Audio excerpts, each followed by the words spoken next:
মৃত মা বাবা অথবা আত্মীয় স্বজনের কবরে সোয়াব পাঠানোর জন্য 5টি কাজ অবশ্যই করতে হবে।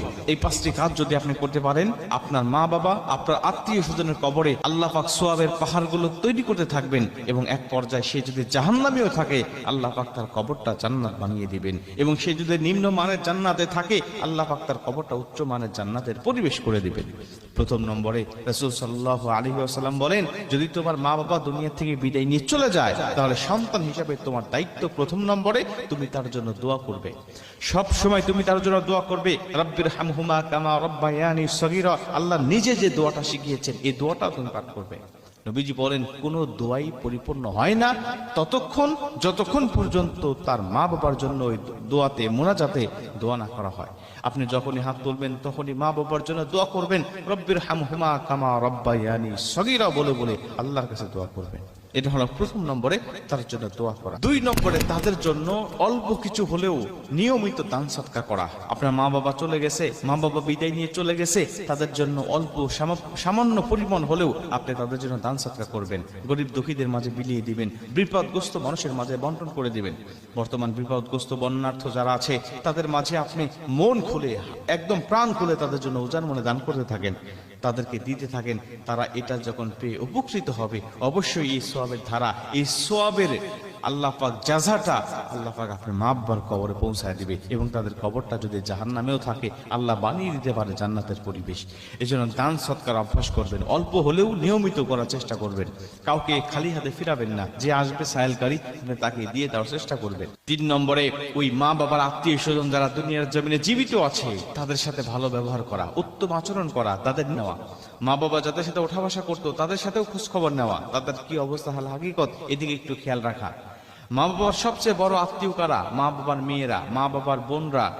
কিন্তু আমরা এই বোন এবং ফুফুদের সাথে আমরা সবচেয়ে খারাপ ব্যবহার করি। মা বাবা চলে গেছে, মেয়ের সাথে কোনো সম্পর্ক নাই। মা বাবা চলে গেছে, তার বোনের সাথে কোনো সম্পর্ক নাই। মা বাবা চলে গেছে, তার অনেক আত্মীয়দেরকে আমরা দূরে ঠেলে দিই।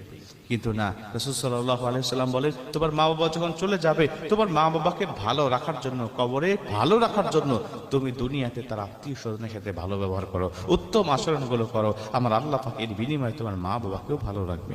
4 নম্বরে মা বাবার জন্য ইস্তেগফার পাঠ করা। তুমি নিজের জন্য যে ইস্তেগফারটা পাঠ করো, এই ইস্তেগফারটা মা বাবার জন্য পাঠ করবে। আল্লাহর কাছে এরকম নিয়তে পাঠ করবে, আল্লাহ এই ইস্তেগফার যেন আমার জন্য পড়ছি না, এটা আমার মা বাবার জন্য পড়ছি। আল্লাহ তুমি আমার মা বাবাকে ক্ষমা করো, এই ইস্তেগফারটা আমার মা বাবার জন্য কবুল করো। আল্লাহ পাক তোমার মা বাবার জন্য তোমার ইস্তেগফারটা কবুল করে নেবে। এবং 5 নম্বরে তারা যদি কোনো ঋণ করে যায়, এই ঋণটা তুমি আপ্রাণ চেষ্টা করে তুমি পরিশোধ করার চেষ্টা করবে। মা বাবা ঋণ করে চলে গেছে, অনেক সন্তান আছে এই ঋণটাকে পরবর্তীতে অস্বীকার করে বসে। মা বাবা পাবে অমুকের কাছ থেকে, সেটা নিয়ে নিতে দ্বিধা নাই, সেটা নিয়ে নিতে কোনো রকম দেরি নাই। মা বাবা 1 লাখ 2 লাখ 3 লাখ পাবে, ওই টাকাটা সে জোর করে মানুষকে তাগিদ দিয়ে ওই টাকাটা সে নিয়ে নেয়। কিন্তু মা বাবা যদি কোনো জায়গায় ঋণ করে থাকে, বলে না আমার মা বাবা তো এত ঋণ করার কথা নয়, নিশ্চয় তিনি মিথ্যা কথা বলছে, এই বিভিন্ন কথা বলে তাদের কাছ থেকে ওই ঋণটা আদায় করা থেকে সে বিরত থাকে। প্রিয় ভাই, মনে রাখবেন যে মা বাবা আপনার জন্য এত সম্পদ রেখে গেল, বাড়ি ঘর রেখে গেল, কিছুই তো সে কবরে নিয়ে গেল না। আপনি এত সম্পদ তার ভোগ করতেছেন, আর এই সামান্য ঋণটাকে পরিশোধ করতে আপনি কার্পণ্যতা করেন, বিভিন্ন তাল বাহানা করেন।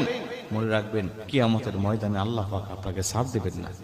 কারণ আপনার মা বাবা ঋণ করে চলে গেছে, পরিশোধ করতে পারেন নাই। আপনি মা বাবার সম্পদ ভক্ষণ করার পরেও আপনি সেই ঋণটা পরিশোধ করতে পারেন নাই, আমার আল্লাহ পাক অবশ্যই আপনাকে পাকড়া করবেন। এজন্য সুসন্তান যারা, তারা অবশ্যই এই 5টি কাজ করবে, 5টি নিয়ম মানবে। এটা শুধু তার মা বাবার জন্য নয়, বরং এগুলো মানলে তার নিজের জন্য ভালো হবে। তিনিও তো একদিন দুনিয়া থেকে বিদায় নিয়ে চলে যাবেন, তার সন্তানেরাও তার জন্য ঠিক এভাবেই আল্লাহ পাকের কাছে দোয়া করবে।